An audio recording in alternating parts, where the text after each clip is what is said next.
So for 2027, Lexus completely rethought what the ES should be. This is the new ES500e all-wheel drive, a complete departure from the previous ES.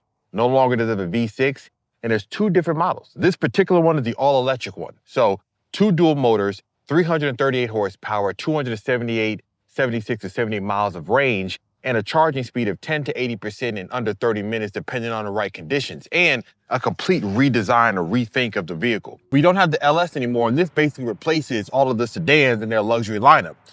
Let me show you some more. To talk about the exterior real quick, first you'll notice that the front end is almost grille-less. We got a little bit of a bottom grille right there. The headlights, the fog lights, it's like two headlights right there, but you get a very distinctive look when the LED lights are on. And it almost has like it's like a zigzag line to me, like a lightning bolt that it looks like. But in person, it does look very nice, actually. I mean, I'll be honest. I was one of those people that was looking at this online when it got revealed, and I wasn't necessarily on the fence when it came to how this looked, but I've changed my tune a little bit. One of the distinctive options features here is gonna be these like aero disc wheels. They are gloss black with a little bit of a gunmetal on them. It's a 21-inch wheel. It fits well to the body.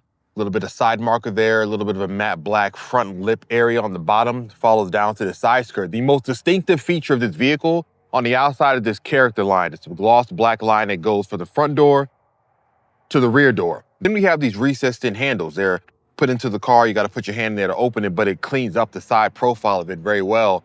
We have a large sunroof. It's almost panoramic, but it's not. Gloss black here on the trim there. We have the shark fin. If you hear some cars in the back, it's because I'm over at Road America.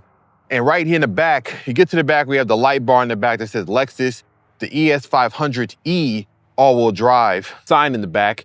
And then you get these reflectors in the back right here, and also some LED lights. Looks very clean without any exhaust tips that you'll see in the back, so nice, clean design. And then in the interior, that's really where it gets special. Soft touch materials everywhere where you put your hands, the textures there, the door controls, the window switches. The seats right here, very comfortable, heated and ventilated, power seats as well. But getting inside, one of the biggest changes is actually on the steering wheel. What you notice is that no longer does it have the L line, the L badge. It says the Lexus across it, which is okay, I'll be honest. If I'm looking at this from my point of view, I actually prefer to have the L Lexus sign it used to have. You do get a large screen in front of you. You do get a digital cluster in front of the driver as well. There is no heads-up display in this particular model, but the display kind of pushes back far enough where you don't get a very large, overextended dashboard. The interior center console, we have cup holders here that can be covered. We have the parking, we have the traction control, we have the hold feature, we have the gear selector right here. There's a wireless charger here, there's some storage right there, 2 USB-C charging ports is underneath there. There's the AC vents. Now, the interesting aspect of this interior that I noticed is that there are capacitive haptic buttons here inside of the dashboard, the soft touch material, which is bordered by this aluminum gunmetal metal piece right here that goes into another air vent on that side. These right here are actually very intuitive. I mean, it's not a capacitive like touchscreen, but it does almost kind of borderline that. On this side, you have the memory seats right here as well. But a lot of the other controls for like the climate and everything are built into the infotainment screen. There are no physical buttons, which may or may not be the greatest thing for some people, save for these haptic buttons we have right here. But there is a volume knob right there for the stereo. But this does operate fast. So even though it may not be a complete only buttons, it moves and operates in a way where you can start getting very comfortable with it as well. The rest of the interior, if you look up, that large sunroof, which I said is not a panoramic roof, but it's very close to it, covers the driver and the passenger in the front right there.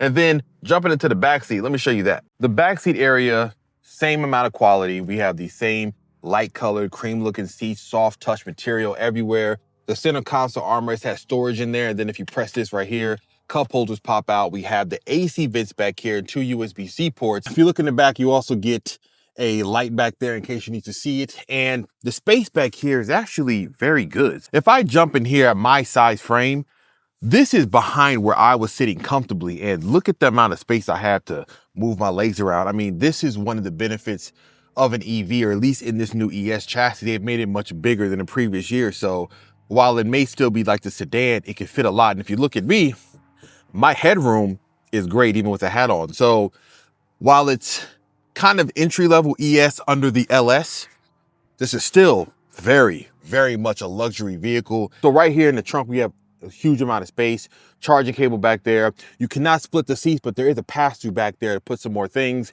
And you also have a power liftgate. So we're gonna go for a first drive to really get a feel for what this vehicle is like. Right off the bat, very quiet, silent. It's extremely comfortable in here. The ride quality feels great going over these roads.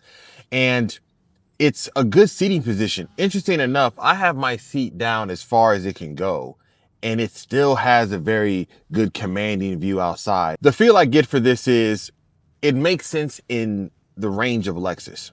The ES, while it is loved for the previous model year that had the V6 in it, I haven't been able to drive it in a more spirited manner just from where I'm at. But I mean, the point of the ES is always going to be a luxury car. It's going to be something that is going to be, you know, a little less about the performance and more so about the comfort of the destination of where you're going. And I think they have done a good job on this idea. Just coming around these corners, like if you come around this tight corner, I mean, just holding it and just turning the wheel, I mean, very lightly, you get a very good feel for how this car is designed and how it's built. So if I press into the gas real quick, I mean, the torque is like, that immediate torque is what allows it to be a very enjoyable driving experience.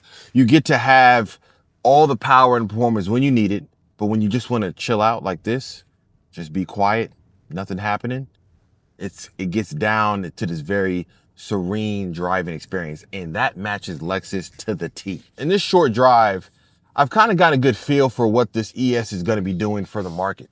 It's smooth driving. The suspension is good. I've been going over roads that are not the smoothest. They're rough, but this has held its composure very well. The steering and the input of this is tight. It feels smooth. It has communication. It has some weight to it. There's no jarring issues on the vehicle. I mean, it feels like a Lexus. And I think that's what really matters when it comes to these vehicles. So far, in my little preview, I like what they've done. I think that there is a market for this, and I'm excited to drive this in more, you know, a longer term to see what it's really like and what they come up with and what this feels like driving it for an extended period of time. So there you have it. The ES500e, a little bit of a short drive. It drives well. The torque is great because it's instant inside of the dual motor setup. The steering is light, it's communicative, it feels good. And the overall car feels like a Lexus, and I think that's the most important aspect of it. There is no more LS, so this is gonna take over all the sedans in their lineup for now. So what do you think? Is this a good direction for Lexus? Do you prefer this ES, the future, or do you prefer the past?